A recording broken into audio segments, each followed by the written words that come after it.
sebagai mahasiswa teknik sipil, kita itu akan mempelajari bagaimana kotak-kotak teoritis dan praktis. Seperti contohnya, yang pertama itu ada mekanika struktur, itu membahas tentang analisis kekuatan dan kestabilan bangunan. Lalu ada mekanika tanah, itu studi tentang sifat dan perilaku tanah sebagai dasar bangunan. Lalu ada hidrologi dan hidraulika, ilmu ini mempelajari pembawahan air dan aliran air di alam dan di bawah tanah. Terus ada perencanaan transportasi, seperti namanya sistem ini mempelajari tentang transportasi, jalan dan pergerakan manusia dan barang. Lalu ada manajemen proyek konstruksi, ilmu ini mempelajari tentang perencanaan, pelaksanaan, dan pengelolaan proyek itu.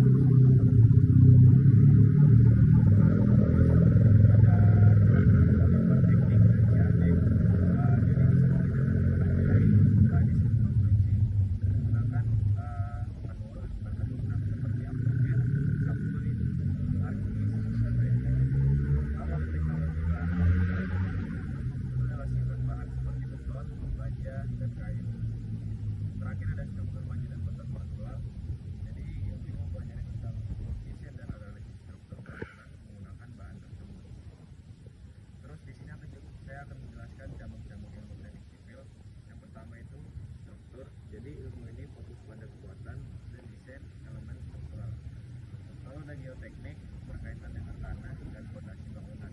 Ketiga ada transportasi, merancang sistem jalan, jembatan, rel, dan fasilitas transportasi lainnya.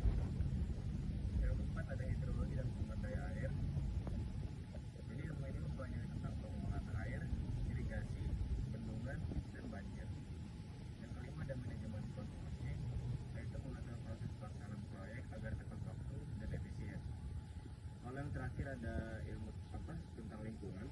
Jadi ilmu ini fokus pada pengolahan limbah, drainase, dan pelestarian lingkungan dalam proyek sipil. Nah, terus di sini yang menarik, saya akan membahas tentang prospek kerja teknik sipil.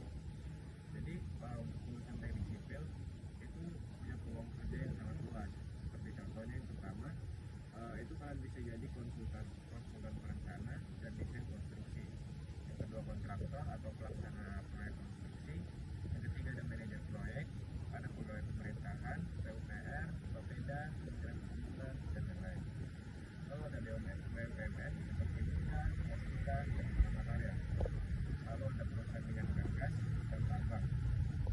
Lalu ada pengembang properti dan developer, akademisi dan peneliti. Lalu ada wirausaha di bidang konstruksi atau bahan bangunan.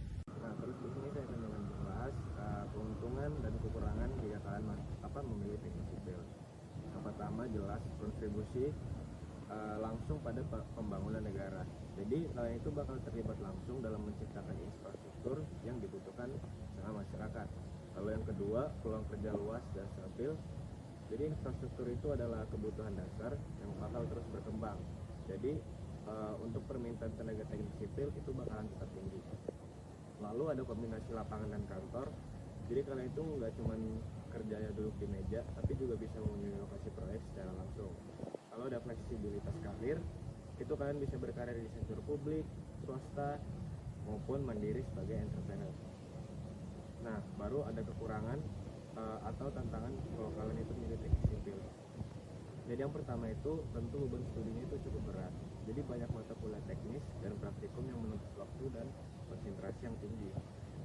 Terus bekerja di lapangan, terkadang kalian itu harus bekerja di luar kota atau daerah terpencil untuk menguasai proyek.